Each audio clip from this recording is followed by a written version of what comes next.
Quero saudar os irmãos com a paz do Senhor. Nós vamos recapitular, como sempre fazemos, na quarta-feira, aliás, na quinta-feira, aquilo que foi, parte daquilo que foi estudado no domingo. E nós vamos falar algumas coisas do capítulo 11 do segundo livro de Reis. E é importante a gente entender que nós estamos estudando a Bíblia nessa caminhada de estudo, estudando a Bíblia de Gênesis a Apocalipse. Isso é muito importante, muito interessante. E já estudamos muitas partes interessantes, como a criação, a queda, a saída do povo de Israel lá do Egito, a criação de uma nação, a nação de Israel, e estudamos sobre os filhos de Jacó, das 12 tribos, e quando o povo de Israel recebe a terra que o Senhor havia prometido, estudamos muitas coisas e estamos estudando o que aconteceu depois da divisão das tribos de Israel. Falamos muito sobre a tribo, as 10 tribos de Israel, que inicialmente foi reinada por Jeroboão, e pelo fato de ter sido governado por vários reis ímpios, a Bíblia, até então, até o capítulo 10, ela dá mais ênfase no segundo livro de Reis, a história contada, a narração da história de Israel, do povo de Israel, dessas 10 tribos. E agora nós começamos a falar, a partir do capítulo 11, também envolvendo mais a tribo de Judá. E algo assim muito interessante quando nós começamos a ler o capítulo 11, falando sobre quem está governando na nação de Judá. E aqui está governando a nação de Judá uma mulher. E não que seja algo demais, mas a tradição é que deveria ser governada por um rei. E não poderia ser governado, ninguém nunca aceitou um rei, alguém de outra nação, governar a sua nação. Aqui nós estamos vendo uma mulher governando a nação de Judá, uma mulher de Israel governando a nação de Judá. E pior do que alguém de uma nação estar governando outra nação, nós temos aqui uma mulher perversa, uma mulher cruel, uma mulher que é da linhagem de pais rebeldes, idólatras, que atentaram contra a palavra do Senhor, que mataram os profetas, e que, depois da morte desses, em função de uma aliança, vamos dizer assim, indevida, que Josafá faz com Acabe, a sua família pagou um preço muito alto, e ele pagou um preço muito alto, e agora a sua nação está sendo governada por uma filha do rei Acabe, daquele que ele fez uma aliança indevida. É algo assim para a gente analisar, para a gente pensar, para a gente entender que não é produtivo certas alianças. Nós só podemos fazer alianças se essas forem de acordo com a vontade de Deus. O apóstolo Paulo já disse que nós não devemos nos colocar com julgo desigual. Nunca dá certo, sempre há problema. E aqui nós estamos vendo um problema muito sério para a nação de Judá. Essa mulher que está governando aqui a Atalha, ela não é da nação de Judá. Vamos começar a analisar o texto. O versículo 1 diz: Vendo, pois, Atalha, mãe de Acasias, que seu filho era morto, levantou-se e destruiu toda a descendência real. Mas Jeozebá, filha do rei Jorão, irmã de Acasias, tomou a Joás, filha de Acasias, furtando-o dentre os filhos do rei, os quais os matavam, e os pôs a ele e a sua ama numa recâmara e o escondeu de Atalha, e assim não o mataram. Então, o que está acontecendo aqui? Essa Atalha, ela é filha de quem? Ela é filha de Acabe, do perverso rei Acabe, que era o rei Israel. Ela era filha da mulher de Acabe, uma mulher perversa, uma mulher cruel também. Uma mulher que a Bíblia fala dela, dos maus feitos dela, até no livro de Apocalipse.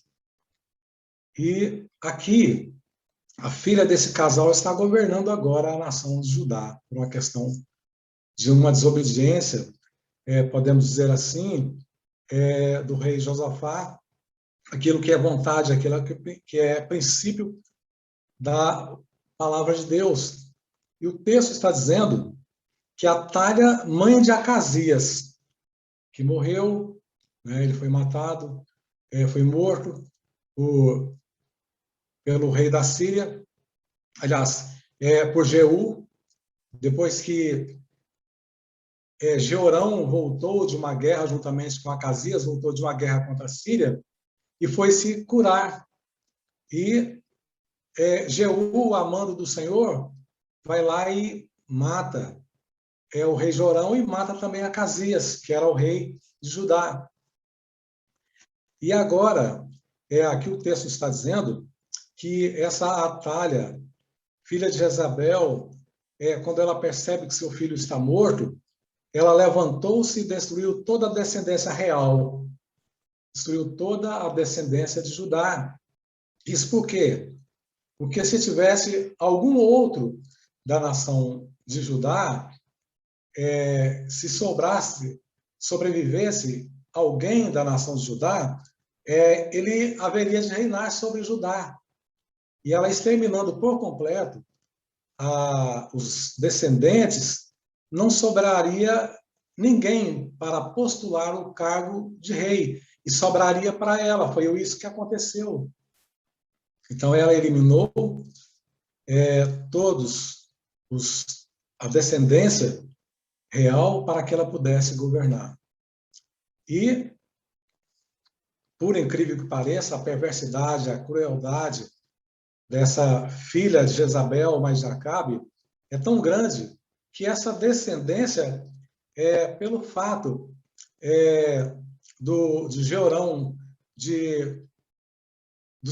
do filho do rei Josafá, ter casado com essa mulher Atalha, eles se tornaram todos netos. Essa descendência são todos netos dessa mulher, dessa Atalha. E eles eram filhos de Acasias, da descendência do rei Josafá. E ela manda matar toda essa descendência que eram seus netos, para que os seus netos não pudessem ocupar o trono de Judá. E aqui está falando algo muito importante, falando de uma mulher, de Jeozebá. Essa mulher, ela era casada com um sumo sacerdote chamado Joiada, o sumo sacerdote da nação de Judá. E, apesar de tudo de ruim que existia em Israel, naquela família de Acabe, de Jezabel, mas essa mulher chamada Jeozebá, ela era alguém que conheceu esse sumo sacerdote, Joiada, e é uma mulher que teve o seu coração transformado. E ela, na condição de esposa do sumo sacerdote, e embora fosse parente, ela fosse filha dessa mulher cruel, dessa Atalha, ela na condição de esposa do sumo sacerdote e tia também de Joás, ela pega Joás e esconde, né? Esconde Joás para que ele pudesse sobreviver. E isso não foi nada menos do que uma provisão de Deus para que a promessa que Deus havia feito para Davi, que nunca faltaria alguém de Davi sobre o trono de Judá, que a lâmpada de Davi jamais se apagaria. Deus havia prometido. E aqui Deus está cumprindo essa palavra, essa promessa, através dessa mulher de Josebá. Pouco se fala dessa mulher na Bíblia, quase não se fala, não se ouve nenhuma pregação, nenhum estudo sobre o papel dessa mulher, mas essa mulher, ela teve um papel muito importante na história desse que haveria de ser o Salvador para a humanidade. Porque ela pegou, o texto está dizendo que ela furtou, ela pegou escondido naquele momento que Atalha tinha dado ordem para matar todos os descendentes, e ela, certamente arriscando a sua vida, ela pega aquela criança com cerca de 1 ano de nascido e esconde lá no templo, no local, aquelas câmaras onde os sacerdotes dormiam. E ela, fazendo isso, ela consegue salvar esse homem que, da linhagem dele, vai seguindo até chegar o nascimento de Jesus Cristo. E lá no Salmos 27, versículo 5, tem uma profecia, Davi profetizando, uma profecia muito importante, diz: porque no dia da adversidade me esconderá no seu pavilhão, no oculto do seu tabernáculo me esconderá, pôr-me-á sobre uma rocha, apontando já para esse acontecimento. Mas nós sabemos que tudo isso foi providência divina, porque para todas as pessoas, para toda a nação de Israel, aliás, de Judá, não existia mais nenhum descendente de Davi. Quando Atalha deu ordem para matar todos os descendentes do rei, na cabeça dela e na cabeça de todo o povo de Judá, não haveria mais nenhum descendente de Davi. E essa era a vontade da serpente, essa era a vontade de Satanás, da mesma forma que ele vem fazendo, desde que lá no Éden ele tentou matar, aliás, lá no Egito ele tentou matar todas as crianças, tentou matar também através de Herodes em Israel, e essa aqui foi uma tentativa que, se não fosse a vontade de Deus, não fosse a mão de Deus, teria dado certo. Mas para todo Israel tinha acabado essa possibilidade. Não haveria nenhum descendente de Davi mais com a possibilidade de reinar, da tribo de Davi, de reinar, da linhagem de Davi, de reinar sobre Judá. E agora estaria reinando uma cruel, uma mulher perversa, da linhagem do perverso Acabe e de Jezabel, reinando e dominando sobre Judá. Mas nós sabemos que Deus, ele nunca perde para o inimigo. Ele tem sempre a forma de agir, a forma de desfazer os projetos de Satanás. Dessa forma, o rei Joás, ele foi salvo. O versículo 2 diz: mas Joseba, filho do rei Jorão, irmã de Acasias, tomou Joás, filho de Acasias, furtando dentre os filhos do rei, aos quais matava e o pôs a ele e a sua ama na recâmara, o escondeu de Atalha, assim não o mataram.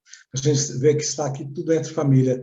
O sobrinho, está aqui a avó, está aqui a tia, e a gente vê assim uma ação assim horrível, tremenda da parte do inimigo. A avó, que deveria amar, deveria proteger, e ela determina a morte dos seus netos para que ela pudesse usurpar o trono. A única forma dela usurpar o trono seria assassinando os seus netos. Isso esteve com ela escondido na casa do Senhor 6 anos, e Atalha reinava sobre o país. Joás, ele, com 1 ano de vida, ele é escondido. Ele passa 6 anos escondido lá no templo, né, naquela casa do Senhor. Escondido mesmo, é um local que, depois de algum tempo, para essa mulher perversa, essa rainha perversa, Ataia, era um local até assombroso, porque não era para ninguém mais usar, porque ela toma a decisão de saquear completamente aquele templo, tirar todo o ouro, todo o valor, tudo aquilo que tinha. Ela dilapidou, ela praticamente destruiu. Nós vamos ver lá na frente falando em reconstrução, no capítulo 12, Joás manda reconstruir, recolher valores, doações, para que pudesse ser reconstruído, porque essa mulher, além dela matar a descendência real, ela saqueou os valores, ela saqueou tudo que tinha e praticamente destruiu esse templo. Então, aonde o rei, essa criança estava escondida, foi guardada, é um local que para ela, naquele momento, era insuspeito, porque o templo praticamente, depois de 124 anos, ele fora para ela praticamente destruído. E assim, estava lá. Joás escondido naquele local, protegido lá pela aquela ama, né, que foi colocado por Josebá para que ela pudesse guardá-lo ali, protegê-lo e cuidar dele ali.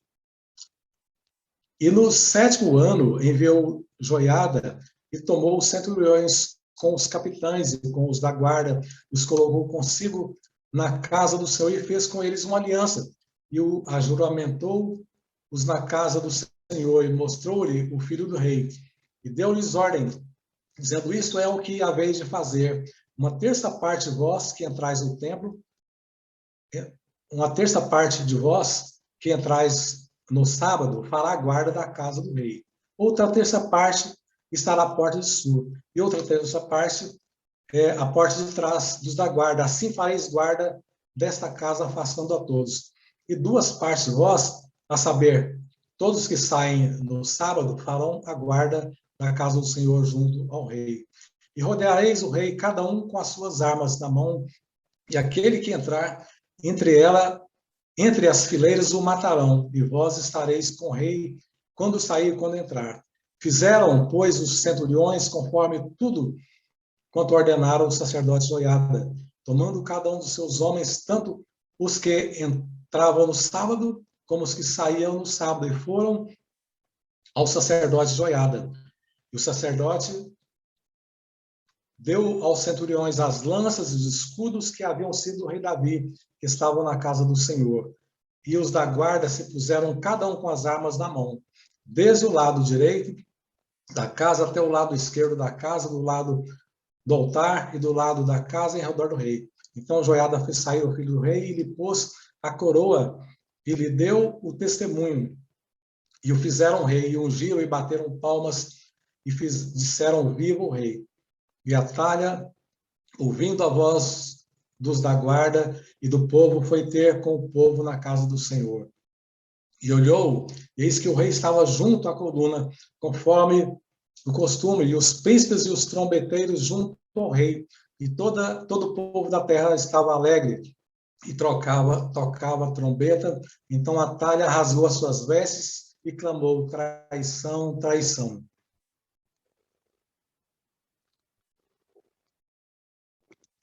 Então, irmãos, o que o sacerdote, o sumo sacerdote Joiada fez aqui?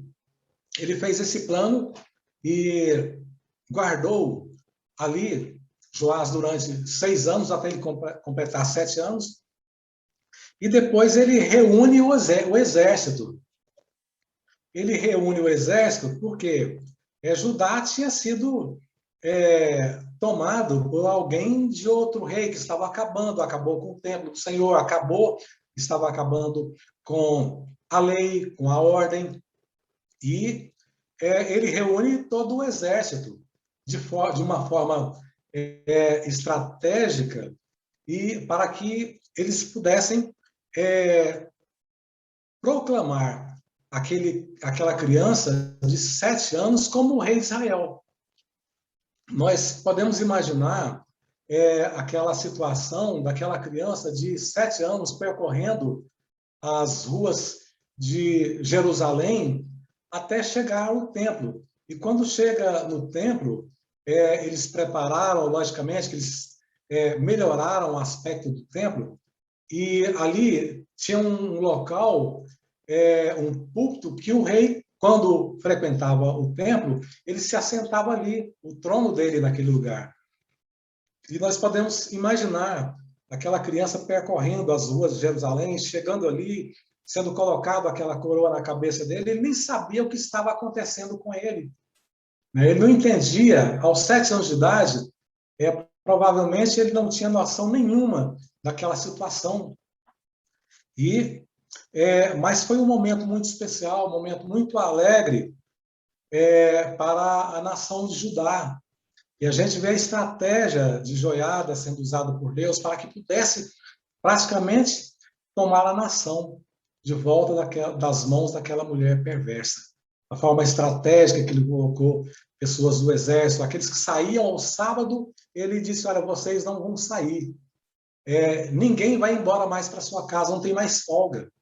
Enquanto não for resolvido, o rei não tomar posse, enquanto o rei não estiver reinando, não acabar essa situação, ninguém tem direito de voltar à sua casa. E ali o exército interviu, porque os valores daquela nação, os princípios da palavra de Deus, aquilo que interessava, aquilo que era importante, tinha acabado, estava sendo destruído por aquela mulher que estava implantando ali, ela destruiu praticamente o templo, mandou construir um templo para Baal, levou o ouro, levou os pertences para o templo de Baal que ela constrói em Jerusalém, e assim ela pôs fim à religião, à lei, à tradição, à ordem na cidade, na nação de Judá. E assim, quando acontece uma desordem, um descontrole total, alguém tem que tomar providência. E aqui quem tomou a providência foi Joiada, que levantou o exército para refazer a situação. Ele movimentou o exército nos 4 cantos do país, na cidade, e empossou aquele menino aos 7 anos de idade como rei de Judá. E foi um momento assim de muita alegria, de muita importância. E isso porque aquela mulher, quando ela reinava, ela trazia muita insegurança, muita tristeza. Com certeza, a nação de Judá estava vendo ali Baal, né, que fora muito louvado lá na nação de Israel, agora estava sendo o Deus de Judá, não era o que eles esperavam, né? E quando consegue destronizar, tirar aquela mulher do trono, aquela mulher que usurpou o trono, isso foi um momento de muita alegria, o que nós vamos ver logo à frente. O versículo 15 diz, porém, o sacerdote Joiada deu ordem aos centuriões que comandavam as tropas, dizendo-lhes, tirai-a para fora das fileiras, e a quem a seguir, matai-o à espada, porque os sacerdotes não a matem na casa do Senhor. Ela foi lá para ver o que estava acontecendo. Quando ela chega lá e vê aquele menino com aquela coroa, com aquelas vestes reais, ela grita que está vendo assim uma grande traição. É interessante que todos aqueles que são traidores, aqueles usurpadores, eles sempre falam em traição, né? Falam que o que está sendo feito é contra a ordem, é contra a lei, é contra a democracia, né? E aqui nós estamos vendo essa perversa falando que existe algo errado, que está acontecendo uma traição, né? Mas graças a Deus ela foi tirada do trono de Judá. E lançaram a mão dela, e ela foi pelo caminho da entrada dos cavalos, à casa do rei, ali a mataram.